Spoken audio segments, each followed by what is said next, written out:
Yin Namwadi. Third leg will be Dong Jin Kim, and the anchor will be Hu John Na. Hong Kong, China, qualified in style. It will be Yat Lok Chan on the opening leg, Magnus Johansson on 2, handing to Chun Tik Kwok, and James Chan on the anchor.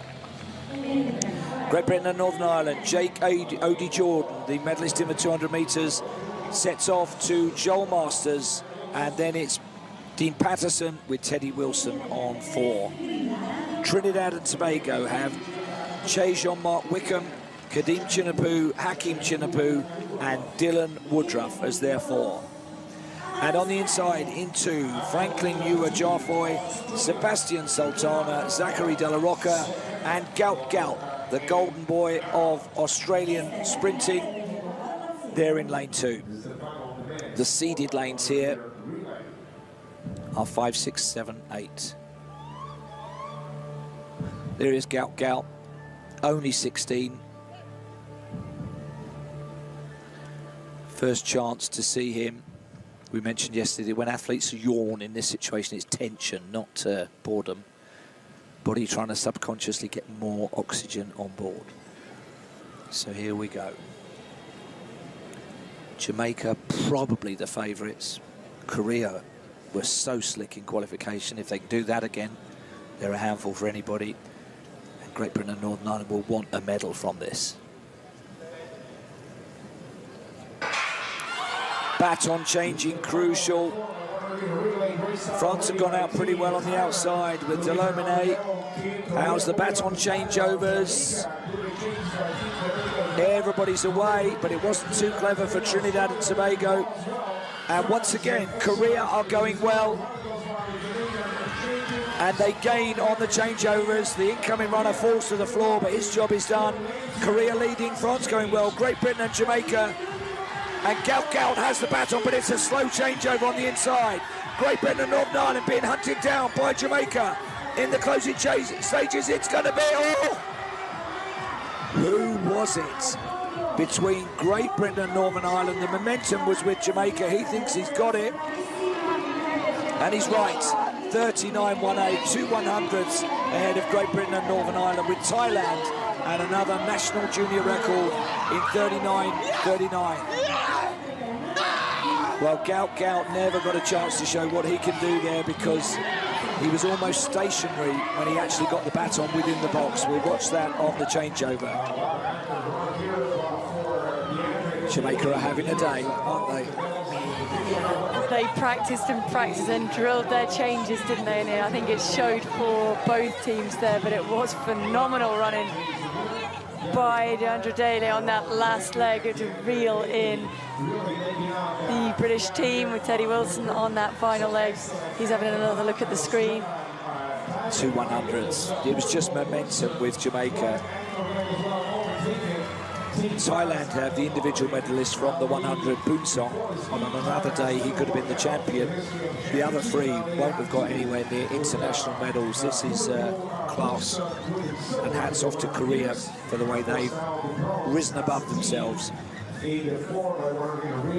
congratulations to Jamaica, Great Britain, and Hannah. These are your medal winners in the 400 meter relay.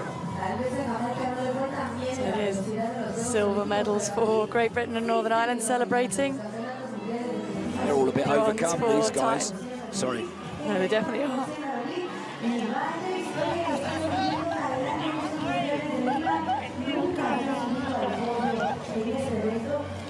Oh, that's the Jamaican men's and women's team.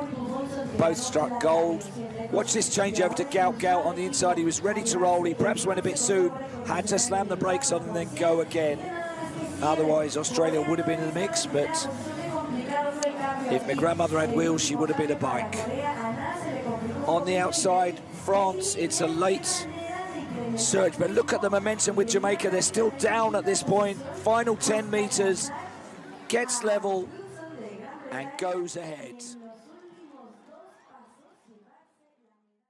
The men's 4x100 meter relay at the 2024 World Athletics U20 Championships produced an unforgettable showdown, with Jamaica narrowly claiming the title in a dramatic finish.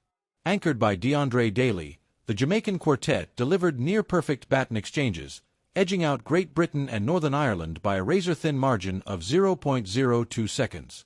Their winning clocking of 39.18 seconds combined blistering pace with flawless execution, underscoring their mastery of both speed and technique. The contest was fierce from the gun, with Korea and France injecting real intensity into the opening stages. Korea impressed with their crisp baton work, briefly keeping them in the mix with the leaders, while France's explosive start kept them within striking distance of the front. As the race built to its climax, however, the battle for supremacy crystallized into a head-to-head clash between Jamaica and Great Britain. Teddy Wilson produced a determined anchor for the British side, holding steady in the early strides, but Daly unleashed a devastating burst of acceleration over the final meters, propelling Jamaica to glory.